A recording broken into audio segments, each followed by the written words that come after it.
When no one cared about me, if I should leave or die, let no one bothered ask me where you lie. When parents are so early, I could not face the day, and I couldn't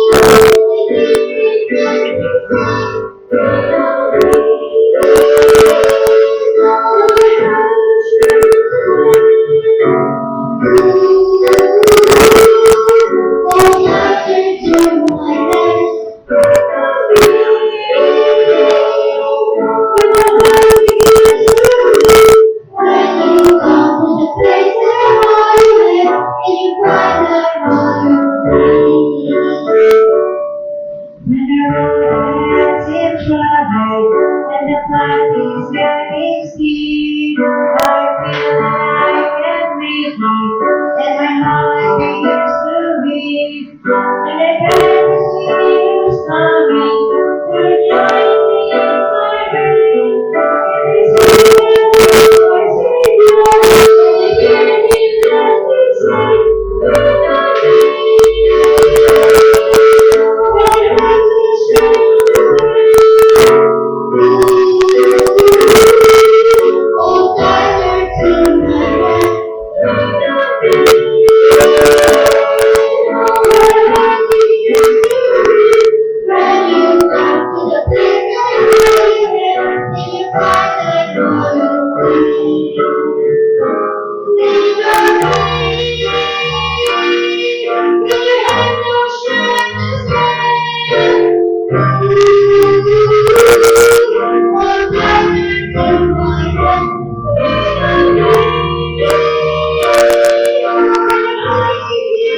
mundo.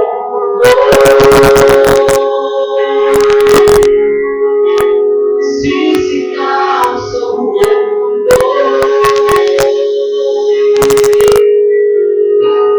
Sisigaw sa mundo.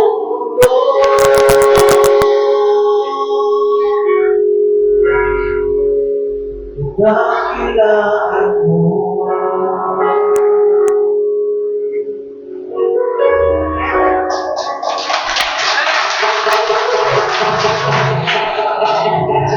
Salamat po. Ang Diyos ay dakila sa ating buhay.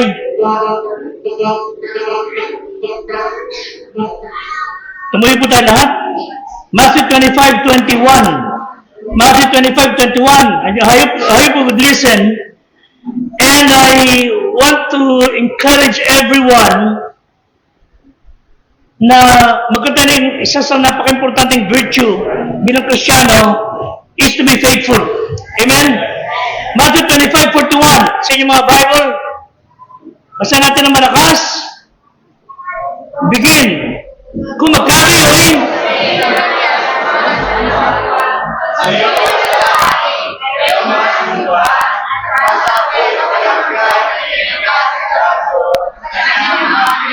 okay, may God would not do that sa ating mga kakilala.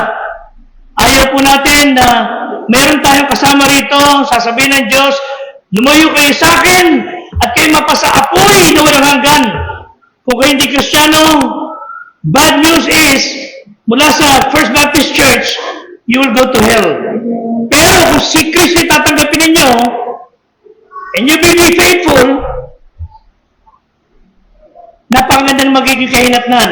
Then, verse 21. Verse 21.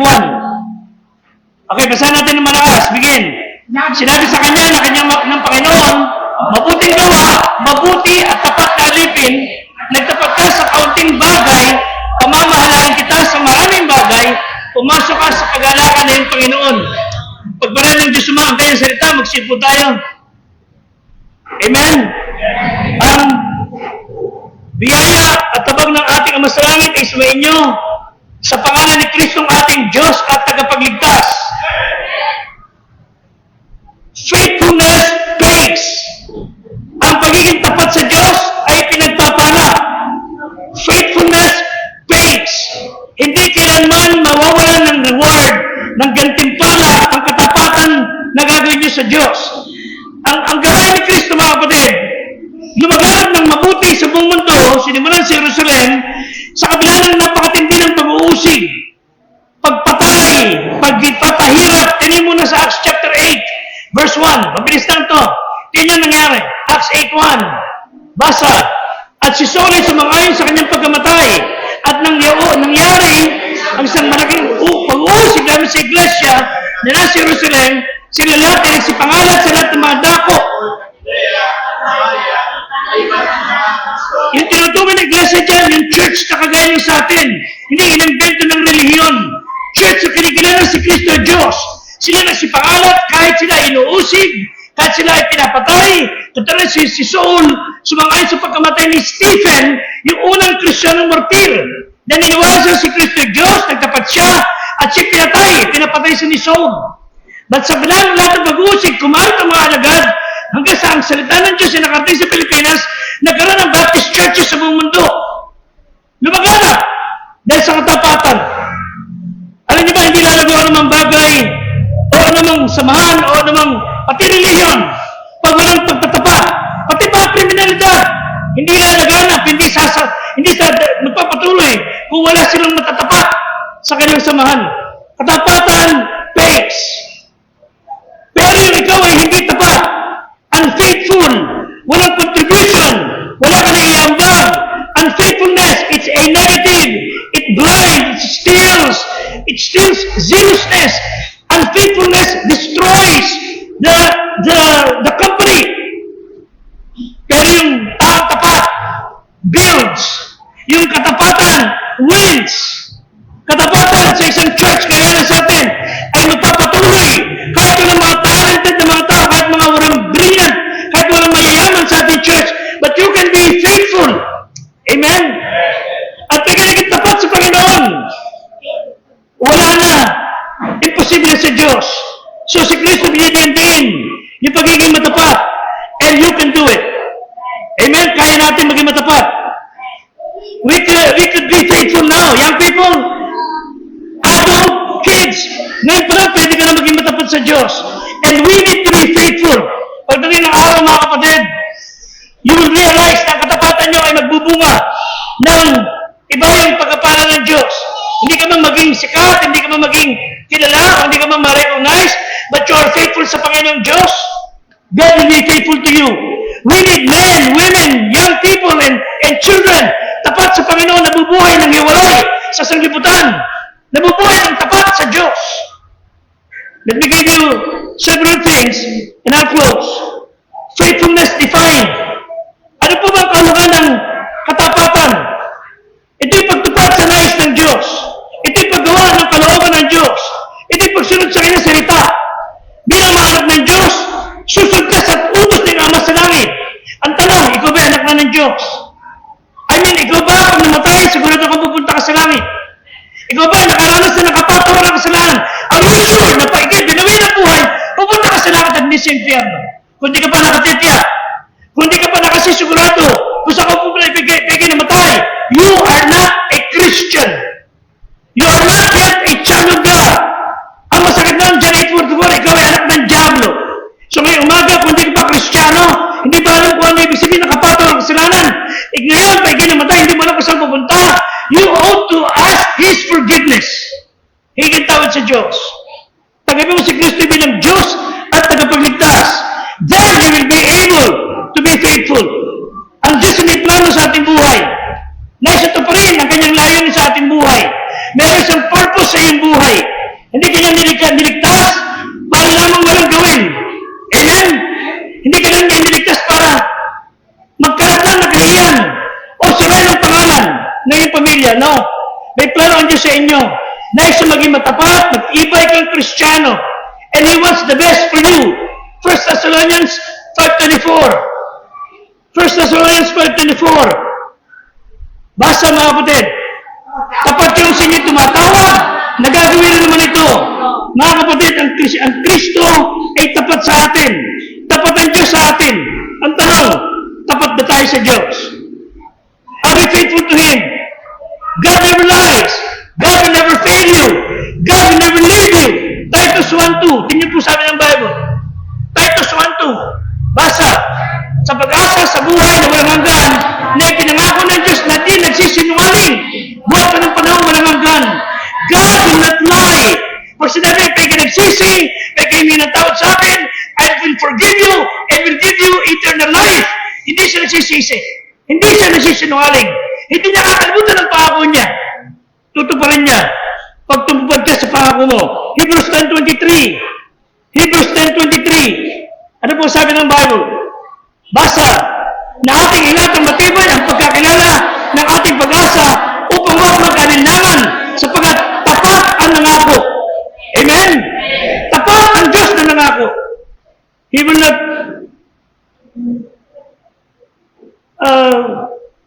deny you. He will not break His promise. Bakit to? 13 verse 8 ng Hebrews. Bakit hindi siya magbabago ng kanyang pangako? Hebrews 13:8. Basa. Kasi siya ay, si Kristo ay siya rin. Si Kristo is the same yesterday, today, and forever. Siya yung Jehovah ng Old Testament. Siya yung Kristo ng New Testament. Siya yung Kristo muli babalik. Amen? Ang Diyos hindi nagbabago. Tayo lang ang nagbabago sa ating paligid. Maraming bagay ang nagbabago. Bisa sinabi mo ngayon, nagbago na. Naglapit ka sa altar. Pag uwi mo, wala ka na nalalaman. Wala ka na natatandaan. Nakakalungkot to. Yung ating katapatan sa Diyos ay dapat manatili. Pagbibigay, pag-aakay, pamumuhay. So, anong gusto ng Diyos na gawin natin? Ang gusto ng Diyos, makita tayo tapat. Pangalawa, yun po meaning ng faithfulness. Faithfulness, describe. Paano din describe, ilalarawan? Si Kristo po ang narawan ng katapatan. Bilang tao, naging tapat siya sa Ama.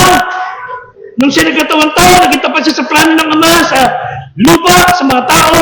Hindi nagbago ang kanyang pananaw, hindi nagbago ang kanyang layunin. Napalito siya, Luke 19:10, to seek and to save that which was lost.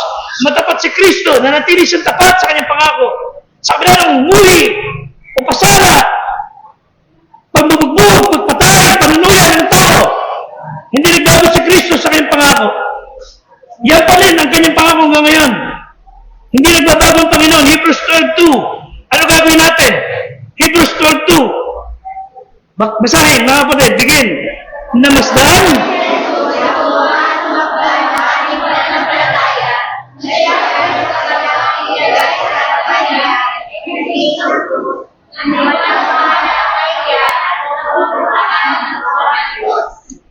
Looking unto Jesus. Mga Kristiyano, look unto Jesus. Hey, look unto Jesus. Pag tumingin ka sa tao, if you look at person, they will fail you. If you look at pastors, sometimes they fail you. If you look at people, they will fail you. If you look at the principal, the teachers, they will fail you. Look unto Jesus. Kay Kristo ka tumingin. Hindi ka mabibigo. Sa tao, mabibigo ka. Sa tao, they will fail you, they will put you down. But look unto Jesus, He will never, ever fail you. Hindi ka niya bibiguin. Abraham, Joseph, Daniel in the lion's den, in the ups and downs, hindi sila pinabayaan ng Diyos. Even Paul, nung pupugutan na siya ng ulo, hindi siya pinabayaan ng Diyos. Naging tapat siya hanggang sa kamatayan. How can you describe your faithfulness? Be faithful in small things. Maging tapat ka sa bagay na maliliit, mga walang sipi sa iba, maging tapat ka sa mga bagay na pinagkatiwala sa ng Diyos. Oras, panahon, pera, pamilya, relationships, maging tapat ka sa maliliit na bagay. All for God's glory. Lahat ng bagay gawin mo sa kaluwalan ng Diyos. Maging tapat ka sa pag-aakay. Maging tapat ka sa pagpapatotoo. Pagpapakita ng magandang buhay, magandang ugali kay Kristo. Be faithful in small things. Pangalawa, be faithful in superior things. Ang Diyos ay nagbibigay ng opportunity. Mga pagkakataon, mga opening, para ikipagpalain pa. Huwag niyo sinasayang ang pagkakataon. Binigyan ka ng Diyos ng magandang family, binigyan ka ng Diyos ng mga magulang na nag-aaruga sa iyo, huwag niyo sayangin. Binigyan ka ng magulang mo ng mga bagay para sa school, huwag niyong sayangin. Binigyan ka ng Diyos ng magulang, kapatid, kaanak, na nagmamalasakit sa iyo, huwag niyo sayangin ang mga opportunity. Number 3, faithfulness desired. Not only defined, described, desired. Hangad ng Diyos ang makita tayong tapat. I think it's in 1 Corinthians 6:2. The steward should be found faithful. Gusto ng Diyos ng kanyang katiwala ay masupungan niyang tapat. Desired. Ayok. Nakalagay, be found faithful. Nais ng Diyos ang katapatan mula sa ating mga Kristiyano. Sino sa inyo ayaw ng the best? Basta mga kapatid sa Tagalog, 1 Corinthians 4:2. Mark your Bible. Basta mga kapatid, bukod dito'y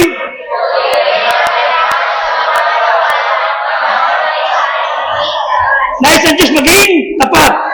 Church, young people, kids, adult, men and women, nais ng Diyos maging tapat. God wants us to be faithful. Nais ng Diyos ang the best. Nais ng Diyos, nais ninyong the best.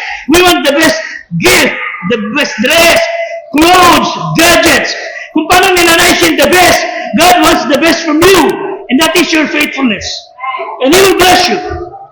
At nasumpungan kanyang tapat, papamalain ka sa mas malalaking bagay.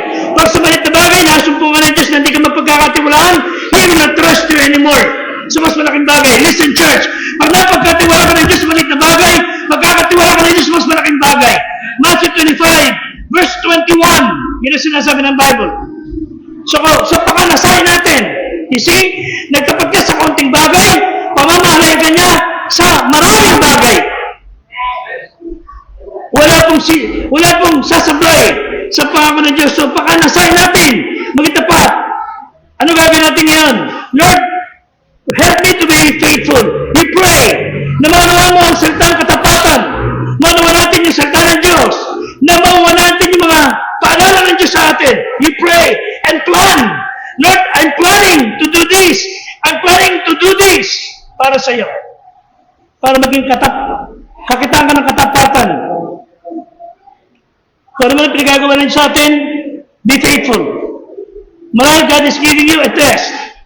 Ang tanong, are you faithful in fulfilling your test? Testingin nyo lang, gano'n kayo katapat. Gano'n kahalaga sa inyo ang Sunday Church. Gano'n kahalaga sa inyo ang giving. Gano'n kahalaga sa inyo ang kaluluwa, ang pagbabasa ng Bible. Gano'n siya kahalaga mag-pray. So, pray, plan, and praise Him. Proverbs 16:7. Purihin natin ang Diyos. Proverbs 16:7. Basa. Pagka ang lakad ng tao ay nakapagpalugod sa Panginoon, ano sabi? Pag matino kang Kristiyano, pati kaway mo, tikong mambibig. Wala magagawa. Wala sila may susumbat. Wala sila may pipintas. Mga unbeliever, pag matino ang buhay ng Kristiyano, walang napapupurihan kundi ang Panginoong Diyos. Sa araw, di umano sa isang release ng tren, dumadaguno ang pagdating ng tren. Sa di kalayo, nakita ng engineer na mayroong tahong na aso, na parang meron siyang parang kulay putito sa lugar na yon na hindi mawari. Bunipo sila ng engineer, umalis yung aso, doon na yung aso. At habang lumalapit yung tren, lumalapit yung aso, parang meron gusto pa hiwatig yung aso. Pero taon, hindi mapigil nung engineer yung tren, hindi naman pwede basta niya ihinto. Ang ginawa aso, mapapansin niya walang tigil, hindi hinto yung tren. Tumakbo sa palapit doon sa nakabandel na puti niyon. At inihiga niya katawan doon sa bandel na yun. At nadaan na sila ng release ng tren. At namatay yung aso. Sa di ko na huminto yung tren. Pakita-kita nila ang nakahihindik na katotohanan. Yung aso pala kaya tumatawag, pinipilit niyang pahintuin yung tren. Then merong baby ron na nakabalot. At nakalulungkot, parehas patay yung aso. At saka yung bata. Ewan ko kayo, pero ganyan lang pagkatapatan siguro nung aso dun sa bata. Kung paano nangyari, hindi natin alam. Sana hindi totoo istorya. Pero ibiniwis ng aso ang buhay niya para doon sa bata. Mga kapatid, hindi pa rin isang matinding nangyari. Halos 2,000 taon na nakararaan. Pero nagbuwis ng buhay para sa inyo. 2,000 taon na nakararaan na namatay sa krus ng Kalbaryo. Yung kasalanan mo, kahapon, ng araw, nung sa taon, kasalanan mo ginawa buong buhay mo, ay pinasal ni Kristo sa krus. Lahat ng ugaling masama, lahat ng salitang masamang ginawa mo, paglapastahan sa magulang, pambabastos, kawalang yan, lahat na sabihin mo na, nililip, pinasal ni Kristo sa krus ng Kalbaryo. Sa krus ng Kalbaryo, pinasal niya kasalanan ng tao. Yung hapon ng Diyos para sa atin, yung parusa ng Diyos para sa atin, iniharan niya katawan niya. At yung natin ng Diyos, ay tumama sa katawan ni Kristo. Yung parusa para sa inyo, ang dinatan ng katawan ni Kristo. Si Kristo po, mga kapatid, ang nagdusa. Dahil mahal niya kayo. Tapat siya hanggang kamatayan. At siya nabuhay na muli mula sa mga patay. At naghihintay sa inyong pagdating sa langit. Pero hindi kanya makikita mo sa langit kung ngayon pa lang, hindi mo siya tatanggapin bilang tagapagligtas. Let me read few verses, mga kapatid. Luke 19. Luke 19 verse 16. Luke 19 verse 16. Ano sabi ng Bible? Pakibasa. At dumating,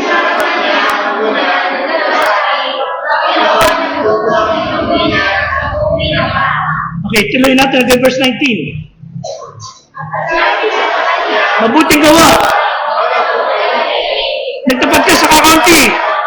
Magkaroon ka ng kapangalan sa sambung bayan. 18.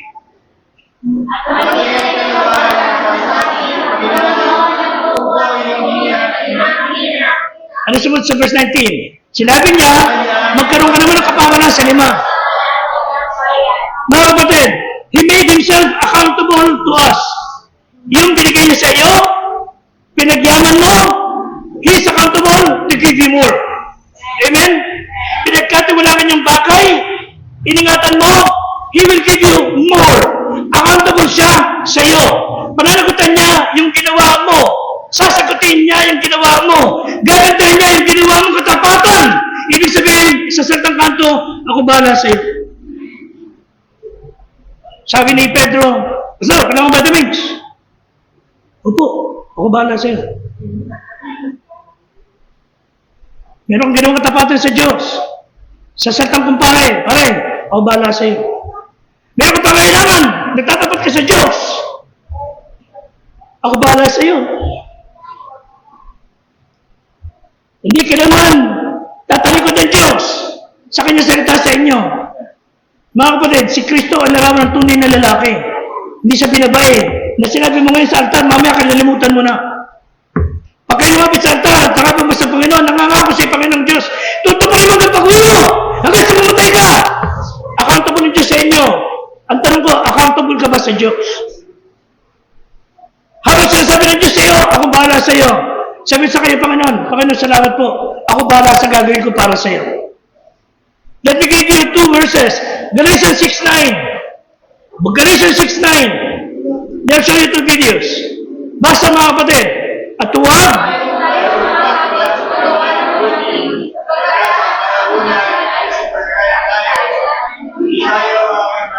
Aali ka.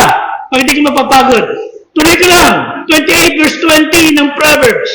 28:20 Proverbs. Basa. Ang tapat na tao ay ngunit siyang gusto yung pagpulayan kayo, gusto yung yumaman kayo, managana kayo sa pagiging tapat. Magtapat kayo. Hindi masamang yumaman, pero kung hindi katapatan sa Diyos, walang katapatan sa Diyos, parusa ang madadama ninyo. Ang tapat na tao, mananagana sa pagpapala. Ngunit siya nagmamadali sa pagyaman. Kinalimutan niyo pati Diyos. Ang sabi ng Bible, parusa. Mamili po kayo. Tayo natin tumayo. Let's be faithful.